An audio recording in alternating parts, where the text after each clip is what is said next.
Mr. White, I've decided to join the research exchange program, Sandra Hudson said as she struggled to remove her hair accessories and earrings. She heard Marcus White sigh with relief on the other end of the call. Sandra, I'm glad that you've thought it through. Are you really sure about this? After all, we can't return so easily once we leave. Although the opportunity is very rare, you're still a newlywed. Will it be all right for you?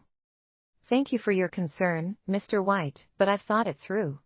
Everything will be fine in 2 weeks. I'll hand over the necessary tasks on my end and meet you then. After ending the call, Sandra felt a little flustered as she looked at herself in the mirror. At her wedding just a while ago, someone shouted, "Keith, Ivy is about to commit suicide." Keith Farmer, who was about to put the ring on Sandra's finger, paused. He turned around and strode off the stage. He did not think about his bride, who was still standing at the altar. Instead, he took the phone of his best man, Carl Watson, and scrolled the screen nervously. Sandra's parents stood up at that moment. They anxiously walked over to Keith, checking the phone he was holding. They also wanted to know Ivy Foreman's situation. The melody from the violin and piano paused abruptly as the guests whispered amongst each other. Keith grabbed Carl's arm and anxiously asked, "Where is she?" Carl whispered a response. Keith was about to leave after listening to Carl, but Sandra grabbed him immediately and said, "Keith, this is the 8th time she's attempted suicide this month. It's our wedding today. Are you sure you want to leave?" Keith pushed Sandra's hand away and replied, "I'd still go even if there was a slim chance she went through with it. This is a person's life we're talking about. How could you be so cold-hearted?" Sandra's parents added, "Sandra, the wedding can be held again, but if anything bad happens to Ivy, all of us will regret it." "The wedding can be held again?" Sandra was about to break down. One should only have one wedding in a lifetime. Does that mean that each time I get married, I have to cancel it just because Ivy makes a fuss? With his bloodshot eyes, Keith furiously yelled, "That's enough." The hope in Sandra's eyes dimmed. "Keith, we're done if you leave today." Keith shook off Sandra's hand. "Why don't you have any empathy? Ivy should be the one standing here marrying me today, do you know that? She should be the one." Sandra smiled bitterly and retracted her hand. Disappointed, she watched as Keith and her parents left together. Sandra was left alone, drowned by overwhelming laughter as she pulled off her veil slowly. She then took the microphone from the host and announced, "Thank you, everyone, for coming to my wedding despite your busy schedule. As you can see, the wedding has been cancelled. All the gifts will be returned. Everyone, please treat this as an ordinary banquet and enjoy yourselves." Although she was left behind, Sandra still acted with dignity, upholding the reputation of the Hudson family. That was supposed to be the greatest day of her life, but her fiancé and parents left her alone at the altar in front of all the guests. That was fine. Sandra decided to give everything to Ivy since she wanted it so much. Sandra would not demand anything, so she chose to leave. A year ago, the Hudson family received a call from the police station stating that they had collected the wrong child at the hospital. Their biological daughter was actually Ivy, and Ivy's parents, who raised her, had died in an accident. Sandra became all alone overnight. Her beloved mom and dad became her adoptive parents, and her biological parents passed away before she ever got to meet them. Even her fiancé, Keith, began to favor Ivy when they were about to get married. Ivy took away everything from her in an instant. The friendship with Keith that she had, growing up as childhood sweethearts, disappeared when her identity was exposed, including the marriage agreement the two families had decided on since they were little. Everything changed because of Ivy. Sandra's phone rang again, and Keith's anxious voice could be heard on the other end of the line. "Come quickly, Sandra. Come to the hot spring villa in North City now. Ivy said that she would only come down if you're here." Sandra paused with her hand still holding onto the phone. How dare they ask me to save Ivy again? If she really wanted to die, she would have been reincarnated several times, she thought. They were the only ones who would believe Ivy repeatedly. "I won't go. She doesn't have the guts to commit suicide," Sandra responded. Keith shouted, "Ivy wouldn't be like this if you hadn't taken over her identity for over 20 years. You owe her this. Come here quickly." Sandra felt her tears well up as she sighed. Just because they thought Sandra had taken advantage of being switched at birth, they felt she owed everything to Ivy. That would be the last time Sandra would do anything for them. She did not want to have any connection with them in the future. After changing into her own clothes, Sandra drove to the hot spring villa. Her phone did not stop ringing along the way. They were calls from either Keith or her parents urging her to drive as quickly as possible. Sandra sneered on the inside. After such a long time, Ivy would have already died if she really wanted to commit suicide. Everything was just a show. However, Sandra wanted to see what Ivy was up to. Keith did not stop calling during her entire journey there. Sandra picked up his call, and he immediately exclaimed, "Where the hell are you?" Before Sandra could answer, the blazing honk of a large truck screamed into her ears, and a huge black shadow instantly covered her car. The impact of the violent collision caused Sandra to panic as her car flipped several times on the road. Glass and debris scattered all over the road, while all the airbags were deployed. Sandra's face was covered with blood as she lay unconscious on the steering wheel. When Sandra opened her eyes again, she found that her neck was in a neck brace, and she could not move at all.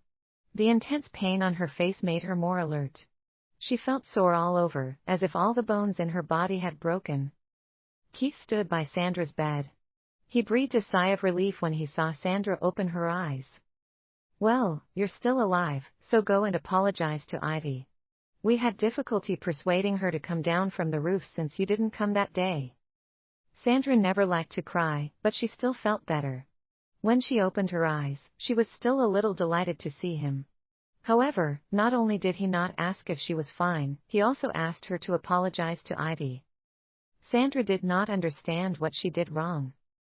Did he do all of that just because Ivy claimed that she had depression? Did everyone have to pander to Ivy just because there was a risk of her committing suicide? Sandra opened her mouth, but she could not make a sound.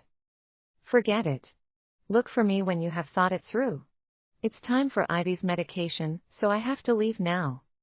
Sandra hated that she could not stand up and hit Keith. Tears slid down her cheeks as she felt her heart shatter. The nurses next door whispered amongst each other. Mr. Farmer blocked the entire first floor for Miss Foreman. He even requested the chief nurse to be there, claiming that Miss Foreman would cry when she's given an injection. Love is in the air. I hope that there's a domineering man who would treat me so well too. I heard that Mr. Farmer is always by Miss Foreman's side. He's afraid that something will happen to her. I checked on her earlier, and her wound has completely healed by now. Sandra looked out of the window. The sunlight shone on her, so she could not open her eyes. She did not feel like talking. Sandra's parents, Mike and Irene Hudson, entered the ward just when she shut her eyes and was about to rest for a while. "Sandra, you're seriously injured." Sandra thought that her parents still cared about her. Irene held Sandra's hand and said, "My good girl, I know you are a strong person. You've never made us worry about you since you were a child. You'll definitely get through this." Irene's smile suddenly turned cold. "Ivy just wants you to apologize. After all, she had nothing all these years while you lived a good life with your father and me for so many years." Sandra pulled her hand back coldly as she turned her head to the side. She did not want to look at them. Mike lost control, pointing at Sandra as he shouted, "Ivy wouldn't have been agitated if you didn't insist on marrying Keith. Why is it so hard for you to just apologize? You'd rather be in a car accident than apologize. How could there be such a heartless daughter like you in our family?" Sandra looked out the window motionlessly, ignoring their words. Her parents who loved her dearly had completely changed. They became so cruel just because she was not their biological daughter. Keith rushed into the ward at that moment and exclaimed, "Mike, Irene, come see Ivy quickly." The three of them rushed out of the room without even looking at Sandra. For a moment, Sandra wondered if she had taken everything that should have belonged to Ivy or if Ivy had taken everything from her. A message popped up on Sandra's cell phone. It was sent by the agency that Sandra previously went to for a paternity test. Sandra doubted the test results that Ivy showed them, so she secretly took her parents' hair for testing. The report stated that the probability that Sandra Foreman and Mike Foreman were biological father and daughter was 99.99%. Tears slid down Sandra's face. It turned out that Ivy had deceived everyone. The doctor discharged Sandra 3 days later. After limping home, Sandra found the four of them in the dining hall, singing the happy birthday song. Even Sandra herself had forgotten that it was her birthday. Irene and Mike were busy serving food for Ivy, who was laughing happily. Their eyes were filled with love. Ivy looked at Keith affectionately as she carefully wiped the cream off from the corners of his mouth. The Hudson family housekeeper, Janet Hudley, took Sandra's bag and saw that the gauze on her forehead had not been completely removed. "Miss Hudson, are you all right?" Janet asked. Those words broke the peace around them. Everyone looked over. Ivy stood up and walked quickly to Sandra. Suddenly, she kneeled down and said, "Sandra, it's my fault. I ruined your wedding, so you can hit me if you want." All three of them ran over quickly to help Ivy stand up when they saw that she kneeled down. Sandra stood and watched the drama. She did not even wish to show them the paternity test results. She would rather be an orphan than have a family like them. "Ivy, you don't have to kneel down to apologize to her. It's obvious that she robbed you of the life you deserved," said Keith, who wanted to help Ivy up, but she refused. Sandra calmly watched everything taking place in front of her. "You've already got what you want. Why are you still putting up an act here?" Sandra thought, "Didn't you want to jump off the building? Why are you standing here now? Go ahead and jump. Although our villa isn't a tall building, you'd still be disabled if you didn't die from the jump." Slap. Mike slapped Sandra hard, and she fell onto the sofa. That was the first time that Sandra was slapped by her father since she was born. However, Mike did not feel any regret or heartache at all. "How could I have raised such an ungrateful person like you? Is this what you've been taught? We've been extremely generous by letting you continue to stay in the Hudson family and allowing you to marry Keith. Don't be ungrateful." Sandra smiled. It seemed like they expected her to thank the family for the harm they had brought to her. Ivy smirked slyly as if she was showing off her victory. Ivy pulled Sandra and said, "Sandra, my parents and Keith are celebrating my birthday. We're having my favorite strawberry cake. You should join us." Sandra pushed her away and snapped, "I don't want to interrupt your family of four from celebrating." Sandra did not push Ivy strongly, but Ivy took the opportunity to slam herself against the coffee table next to her. Tears fell down instantly. She cried like it was the end of the world, which made the three of them feel pity for her. "Sandra, that's too much." Sandra had a headache. She could not stand the happy appearance of the family of four, so she turned around and headed upstairs, leaving a few words. "I'm allergic to strawberries." When Sandra entered her room, she found that the room was filled with Ivy's belongings. Irene entered and held Sandra's hand. "Sandra, don't be angry at your father. Ivy said that she liked your room and that the sunshine was good here. We were afraid of irritating her, so we followed her wishes. Your things have been moved to the first floor. Please bear with her." A good cop and a bad cop. Her parents worked really well together. Sandra ran to the first floor in a hurry. Her things filled up the tiny storage room. Among the messy pile of things, Sandra looked for her research reports. Those were the reports from her hard work in the laboratory over the past 6 months. They were also her first copyright project. Sandra walked to the living hall. She knew that the only person who took her report would be Ivy. "Ivy, did you take my reports?"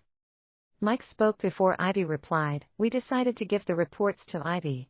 She needs them to graduate. Since you're so capable, you can just come up with another one."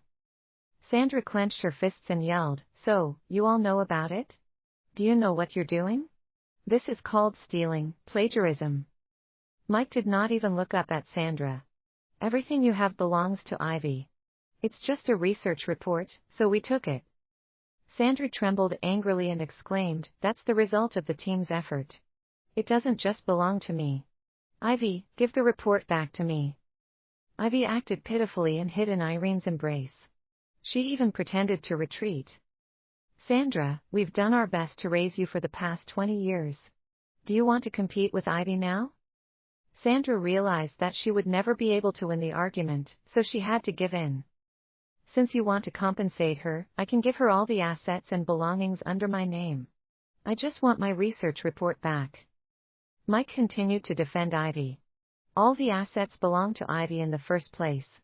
They're not yours to return.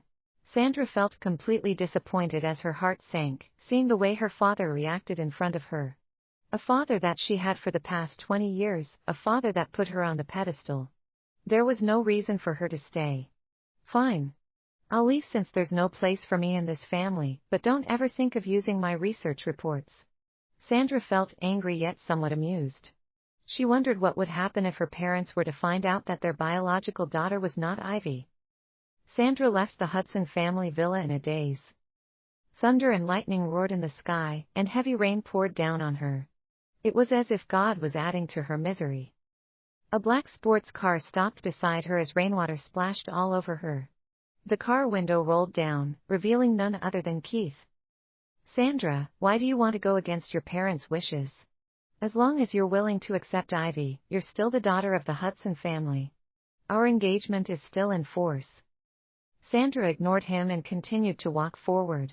Keith got down with an umbrella and caught up with her. He pulled her arm so that she would look at him. Are you still angry about what happened at the wedding? That's a human life. I can't just sit back and do nothing. He pulled her arm further, trying to show weakness to persuade her. Don't be angry. I'll compensate you with a wedding even more grand than the last one. Although Ivy is the daughter of the Hudson family, my wife will only be you. Sandra stopped and looked back at Keith. From the day Ivy returned to the Hudson family, all of you have leaned towards her. It was as if everything I did was owed to her. It wasn't me who switched the two babies, so why do all of you put the blame on me? If you want Ivy. No, my engagement is with you. As for the rest, just bear with her. Sandra would rather give up everything than be pitied. If that is the case, I'd rather cancel the engagement. Keith had never thought that Sandra would cancel their engagement. He was a little angry at her, but he could not bother to explain further. He turned around and got in the car and drove away. Sandra had nowhere to go. She walked to the university to see if she could find the backup of the research reports in the laboratory, but she was surrounded as soon as she arrived. Henry Walker, one of the seniors who had worked with her, grabbed her at her collar and lifted her up. Everyone looked at her with a strange look. Sandra did not know what had happened. She grabbed Henry's hand and said, "What's wrong? Why are you so angry?" A classmate pulled Henry away. Henry pointed at Sandra and scolded, "You published our research data. How dare you ask me what's wrong?" Sandra shook her head, not knowing what to say. Cecilia Johnson, another senior in Sandra's team, took out her cell phone and showed Sandra the article and research data. Those were the reports from their sleepless nights of effort from the past 6 months. The article was published under Ivy Foreman. "Henry, I'm sorry. This is indeed my mistake. I'll give everyone a satisfactory explanation." Everyone went into a discussion. Some came forward to comfort Henry. "I believe in Sandra's character. She didn't do this." Sandra suddenly remembered that there was only one person who knew the password for her computer. It was Keith. When Sandra arrived at the farmer residence, it was dark and the rain had yet to stop. She rushed into Keith's room looking like a mess. He had just come out of the shower and sneered when he saw Sandra. "I was wondering how long you could stand on your own. You still come to me after all." Sandra calmed down, trying to breathe steadily. "Did you tell Ivy my computer password? Did you know that she published my research report?" Keith wiped his wet hair with a look of disdain. "Isn't it just some research data? You've done so many experiments. Ivy needs this experiment to graduate, so just give it to her." Sandra furiously pulled Keith's arm and exclaimed, "What do you mean by just giving it to her? That research report doesn't just belong to Could. It's the hard work of everyone in the laboratory. How can you just give it to her? Who can she blame for failing her exams for so many years? Why should I pay for her mistakes?" Keith shook Sandra off and sat on the sofa. "I'm your husband. How can I not have the right to deal with things like this?" Sandra scoffed, "Have you forgotten that you left me at the wedding to find another woman? We haven't even completed the wedding ceremony. How dare you utter such shameless words?" Keith hung the towel around his neck and took Sandra in his arms. "I know you're still jealous. Enough. It's not worth it to be upset over such a small matter. I promise you that I'll give you a wedding even bigger than the last time." Small matter? Sandra yelled, no, no. Sandra turned around and left immediately. The way Keith behaved at that moment made her sick. Keith stopped her. Don't you dare to even think of exposing Ivy. You know how powerful the Farmer family is. There's no way you can go against us. Sandra and Keith grew up together, and their engagement was decided on by their parents before they were born. Keith had always protected Sandra in school since they were little. He would always tell everyone that Sandra was his when they were only in kindergarten. Sandra had always felt that she would be Keith's wife. She had never imagined that she would experience the darkest moment of her life that day. Keith paused when he saw Ivy the moment she returned to the Hudson family. Ivy's pitiful and weak appearance was something that he had never seen on Sandra. Sandra had always been a top student since she was a child, so she was never in second place when it came to her studies. The hearts of humans could change, and the grass was always greener on the other side. When Sandra was constantly compared to Ivy, Sandra's parents and Keith gradually favored Ivy. After leaving the farmer residence, Sandra wandered aimlessly on the streets. Just when she was in deep thought, a black sports car drove by and splashed water all over her. Again. That was the second time that day. All the events that happened in the past 2 days made her feel suffocated. She finally lost control of her emotions. Sandra sat on the ground, broke down, and cried hysterically. A man got out of the car. He was flustered and apologized immediately. Sandra cried endlessly, and passers-by on the sidewalk cast strange looks at them. The man did not know what to do, so he squatted down to comfort her. I didn't see you. I'm so sorry for splashing water on you. I'll compensate you in any way you want, just please stop crying. Sandra looked up and asked, do you have a spare room in your home? The man brought Sandra to a hotel. Sandra followed behind him, but when they reached the front desk, she realized that something was not right. Did he think she was a slut or something? Sandra pulled his sleeve and explained immediately, I didn't mean that. The man smiled and replied, don't worry, I didn't mean that either. After arranging for a room at the front desk, he handed the room access card to Sandra. Go ahead, clean up yourself and get changed. Sandra got a good look at the man. His handsome face and positive outlook gave her a completely different feeling from Keith. Thank you. The man turned around as he waved and left. Sandra washed herself from head to toe in the room. She cleaned her clothes and laid on the bed, but she could not fall asleep. She figured she would go back to the university the next day to see if there was still a chance to make things right. When Sandra came to the university the next day, she was shunned by everyone. Her professor, Marcus Fowler, walked over to her and patted her shoulder. The moment she saw Marcus, Sandra's tears welled up in her eyes and she almost cried out loud. It's all right, Sandra. I understand your situation. Let's try to restore the samples we made previously. Next, Marcus gathered everyone together and started looking for a remedy to the situation. Under Marcus' instruction, the students began to put things into action. One of Sandra's seniors came to comfort her. We'll definitely solve this problem. Don't worry, Sandra. This issue won't delay our research and experiment exchange program. Sandra began to tear up, and she could no longer control herself. Tears started to fall and dripped on the marble floor.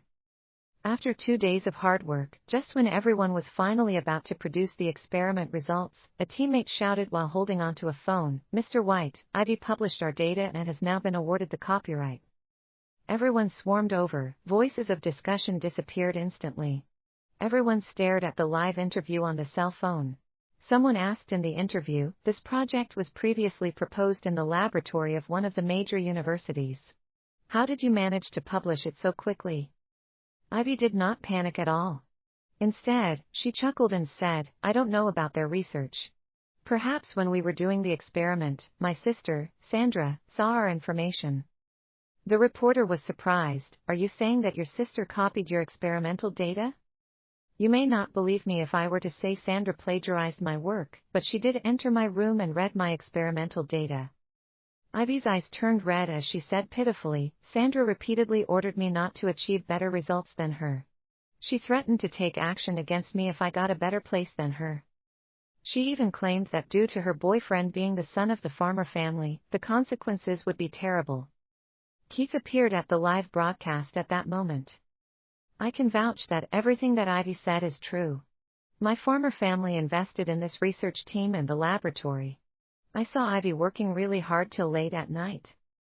The situation turned chaotic. Everyone in the comments of the live interview broke into discussions. "So, Sandra's the one who plagiarized. I didn't expect such a smart girl like her to do such a thing. Do you think she's actually smart? She merely has the farmer family as her support." Hate comments filled up the screen of the cell phone. Sandra was accused of plagiarism. The teammate turned off the live broadcast and clenched his hands tightly. Everyone looked at Sandra with hatred. Not only Sandra, anyone who stood up earlier claiming that she did the experiment would be punished for plagiarism. Everyone was dejected. One of the seniors was so agitated that he smashed the test tube in his hand. "I've already said earlier that we can't trust Sandra. Well, now everyone's efforts in the past 6 months have been in vain." Sandra froze, not knowing how to explain herself. She apologized to everyone.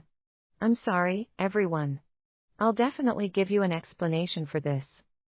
Sandra rushed out of the laboratory and took a taxi to the farmer's residence.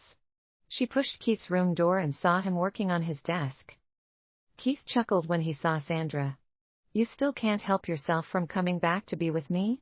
I'll ignore the fact that you cancelled our engagement. The wedding is scheduled for next month, and the venue will be twice the size of the last one." Sandra walked to Keith. She raised her hand and slapped him. The crisp sound of slapping echoed throughout the room, and Keith was stunned by the slap. "Sandra, what are you doing? You know clearly how important the experiment data are to me. Why are you helping Ivy?" Keith grabbed her arm and replied, "Ivy is depressed. What will you do if she hurts herself? Does that mean that I have to be responsible for her for the rest of her life? You already have everything that should belong to her. She just wants a little bit of your experiment data. What's wrong with that?" Sandra felt that she could no longer communicate with Keith. She turned around to leave, but Keith hugged her tightly from behind. "Sandra, stop causing trouble. You have your parents and I, but Ivy is an orphan. Once you marry into the farmer family, you don't need all this research and honors at all." Sandra struggled to break free and turned around. She looked at Keith firmly. "Listen carefully, Keith. When I broke off our engagement earlier, it wasn't out of anger. I was dead serious. Let's just end it here." Keith's eyes turned red. He had never seen Sandra look so fierce before. He knew Sandra was serious. Keith picked up Sandra and carried her on his shoulders. He carried her to the wine cellar in the basement and locked her inside. He would not open the door no matter how Sandra banged on the door. "Sandra, you said you'd stay with me forever. I'll let you out once you figure it out." Sandra beat the door of the wine cellar fiercely, but there was no response. It was the first time she saw Keith look so scary. She paced up and down, holding her cell phone and searching all corners of the wine cellar. She thought of all the ways to escape, but it was useless. No one would come to her rescue. Sandra finally gave up. She felt dizzy from the continuous rain in the past few days, coupled with the huge emotional fluctuations. She was dazed for a moment. Everything would be fine had Ivy never appeared. How great would it be if Keith was who he was before? However, there was no turning back. The temperature in the wine cellar was only about 10 degrees Celsius.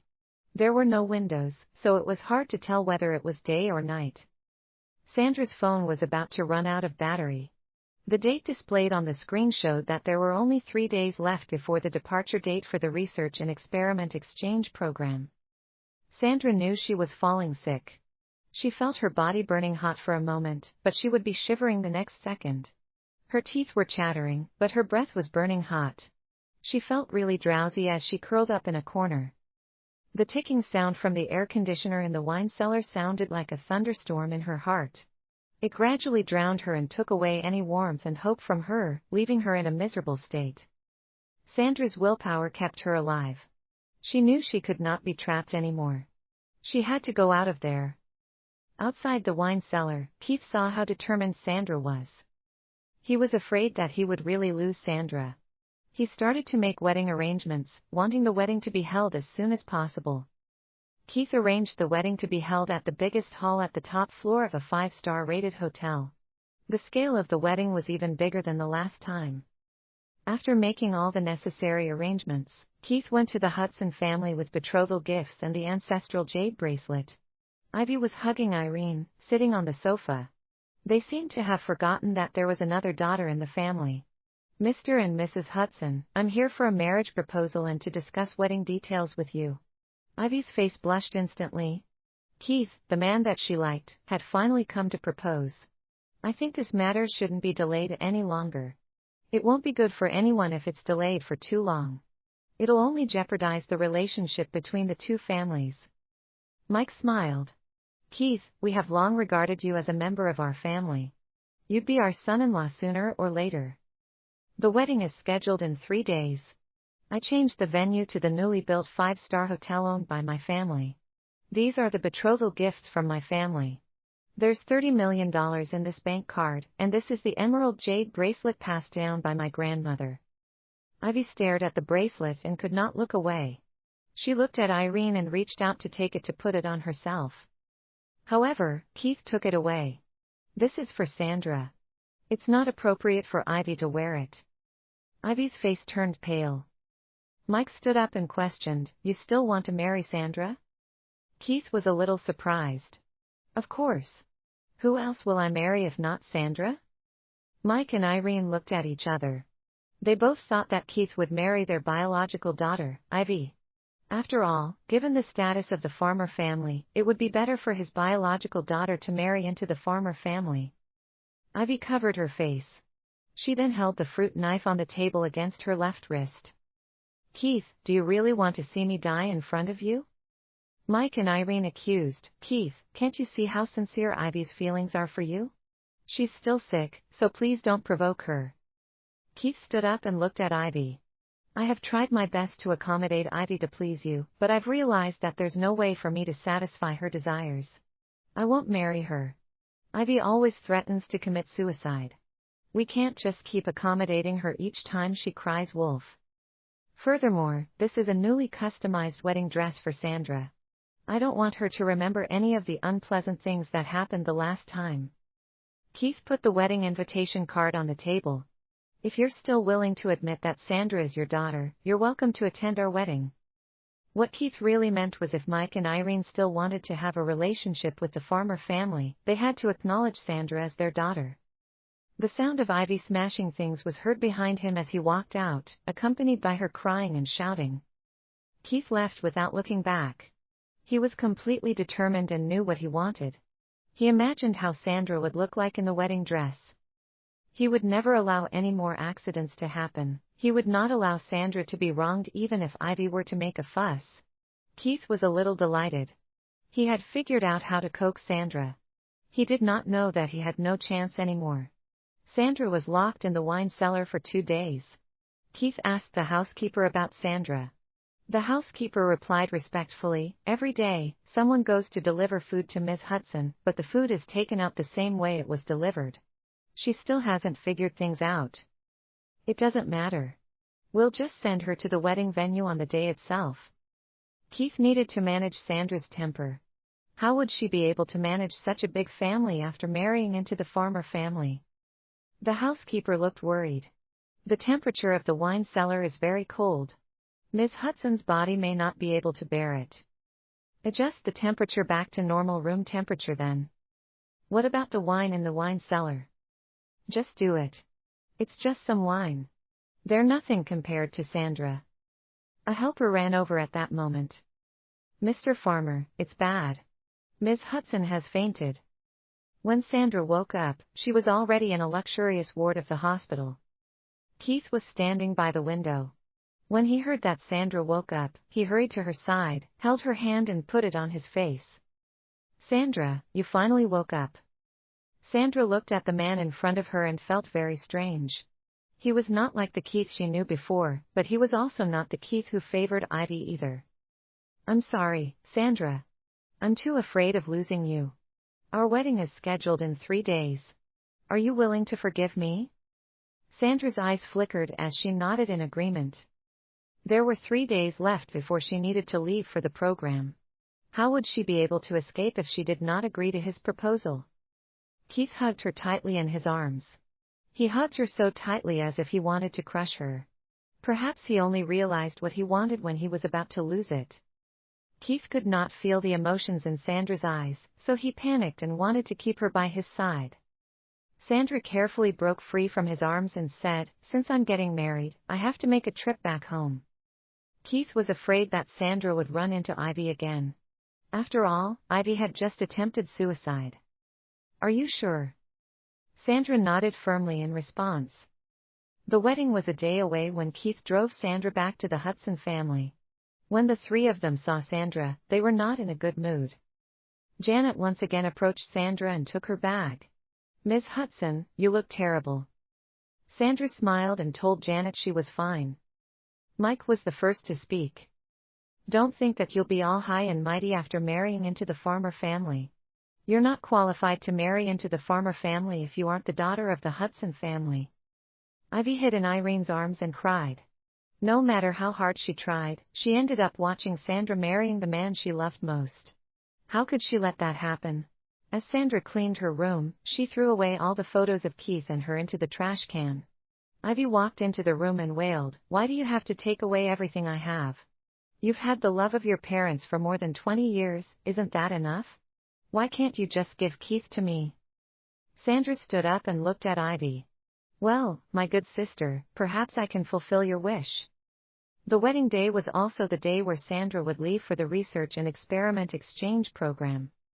Keith stood in the center of the stage, waiting for his bride. The door opened slowly. Mike led the bride walking in slowly, under grace of the flower petals and elegant piano music. After missing out on the wedding earlier, Keith could finally marry Sandra. The wedding march was heard. When the 2 walked into the hall slowly, Keith could see who was approaching. The person under the veil was not Sandra, but Ivy. Ignoring the murmurs of the guests, Keith pulled off her veil with all his strength and roared, "Where's Sandra? Why are you here?" Ivy's hair had pulled down along the veil. She pulled on Keith's sleeve pitifully and whined, "It's always been me who should be marrying you. Sandra's just a fake." Keith searched for Sandra among the guests. The housekeeper beside him stepped forward and whispered, "Mr. Farmer, the board of directors were rather upset with you when the wedding was cancelled the last time. If you mess up another wedding now, I'm afraid the consequences will be." Keith dismissed the butler. He could not listen to anything. He thought he was finally going to marry his bride. "I only want Sandra." At that moment, a surge of data and information flooded the big screen at the wedding hall. Henry then grabbed the microphone to attract everyone's attention. "Hello, everyone. As the senior of the bride, I've been entrusted by Sandra to share an interesting video with you. This is the results from the research and experiment of our laboratory that we worked for the past 6 months. A week ago, this woman stole it and published it as hers." All the reporters swarmed around and handed their microphones to Henry. "Are you saying that the research project that won the award actually belongs to your laboratory?" Henry touched his glasses slightly and replied, "Yes. Ivy plagiarized the results of our hard work and claimed it as hers shamelessly. Here's all the data and case analysis. It can prove that she's the real plagiarist. The research data is the result of our laboratory's effort. The copyright should belong to Sandra." Ivy trembled nervously. She held her heavy wedding dress, wanting to go up to stop Henry from continuing speaking. She pulled Keith's hand and exclaimed, "Stop them quickly. They're lying." Keith grabbed Ivy's arm instead and questioned, "Where is Sandra?" Ivy broke down and shouted, as she pointed at Henry on the stage, "How would I know? Are you going to let him continue slandering me?" All the reporters gathered around Ivy. "Ms. Foreman, what's your response to the accusations of Sandra and her team? Why would you resort to something like plagiarism? Ms. Foreman, Ms. Foreman." Ivy could not stand it anymore. She turned around and ran out of the banquet hall. Mike and Irene followed behind her, but Keith did not move. The housekeeper soon announced the news. "Ms. Foreman is going to jump off the building from the top floor of the hotel." Keith felt helpless, but he had to rush to the top floor. Mike and Irene kept persuading Ivy, but she did not hear a word. She only cared about Keith. Ivy, can you stop causing trouble? Ivy sat on the edge of the rooftop with her wedding dress.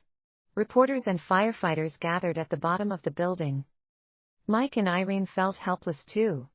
After multiple similar suicide attempts, Ivy's threat no longer worked for them. Get down now. It's embarrassing when others know about this. Mike frowned, growing extremely annoyed with Ivy's desperate attitude. Dad, Mom, are you going to let them insult me? Irene was fed up with Ivy's desperate attitude as well. You don't love yourself. You keep threatening us with your life. We have had enough. They knew that blindly indulging her would only boost her arrogance. She would only get more and more arrogant.